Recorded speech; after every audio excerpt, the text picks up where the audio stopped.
My son got up on a chair. He stood on tiptoe, hands stretched up. "Look, Papa," he shouted. "I'm like Muhammad Ali, floating like a butterfly, stinging like a bee." He fainted.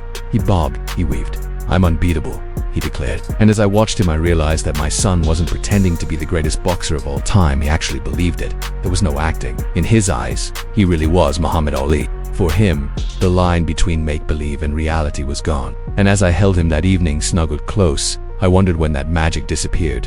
When did pretending become living? And I realized that somewhere along the way, I had lost that ability to believe that life was something more than what I saw with my eyes. I had lost the wonder, the imagination, the ability to step into another world. And in losing that, I'd somehow forgotten about prayer. I'd forgotten that there was a realm of the spirit that was far bigger than anything I could see or touch. You see, prayer is a stepping stone into another world. It's a chance to walk on air, to touch the hem of a garment that you can't see. Prayer is stepping outside of the obvious and entering the invisible. And once you do, you find yourself face to face with the God of Abraham, Isaac, and Jacob, the God of miracles, the God of the impossible. But the funny thing is, so many of us want to bring our earthly rules into that conversation. We want to talk business with God. We want to make deals. We want to bargain. We want to trade. And in doing that, we miss the point. Prayer isn't about transactions. It's about communion. It's about fellowship. It's about sharing life. It's about openness and transparency. In fact, I think the reason many of us struggle with prayer is because we try to do it on our own terms.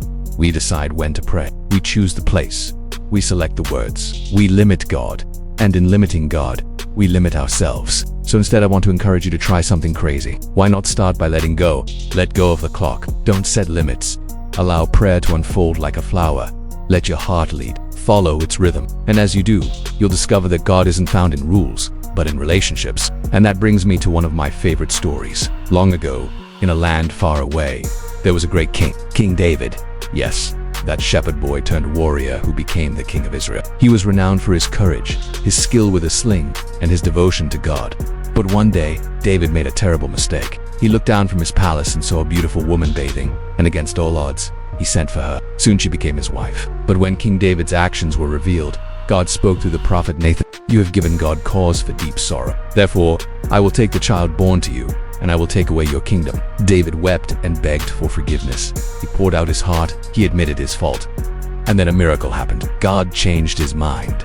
Nathan told David, "The Lord has forgiven you. You must not, however, die for your sin. Instead, you will die in bed." Notice though how the Bible describes David's response. It says he went home and did whatever he felt like. In other words, he followed his heart. Now, I know it's easy to judge David for his mistake, but let's be honest, who among us hasn't acted on a feeling, a desire, a physical sensation? Haven't we all succumbed to temptation, to lust, to anger? And yet look at what happened when David owned his mistakes, when he took responsibility, when he let his heart guide him. God forgave him, the punishment was removed. Do you see how incredible that is? It's almost as if David's willingness to be vulnerable, to follow his heart, to own up to his wrong, opened a door that nothing else could. And that's the beauty of prayer. It's the freedom to be authentic, to be real, to express the feelings that God made. You see, emotions aren't bad.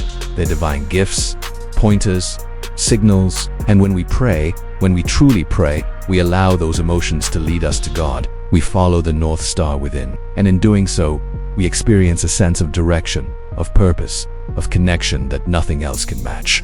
You see, feelings aren't bad. They're divine gifts, pointers, signals. And when we pray, when we truly pray, we allow those emotions to lead us to God.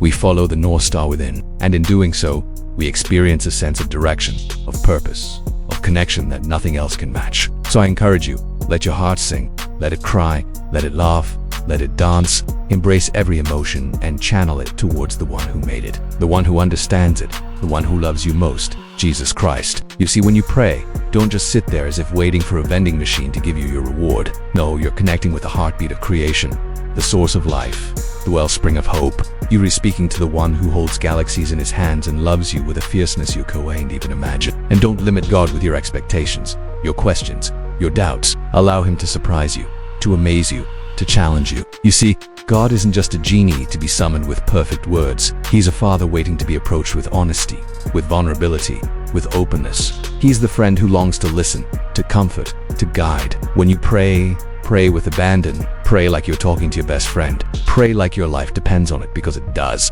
And when you do, you'll discover that prayer isn't a duty, it's a delight. It's not a chore, it's a celebration. It's not a struggle, it's a homecoming. And here's the final thought. If this teaching on letting your heart lead you in prayer resonates with you, Why not apply it to every area of your life? Your career, your relationships, your choices, your dreams.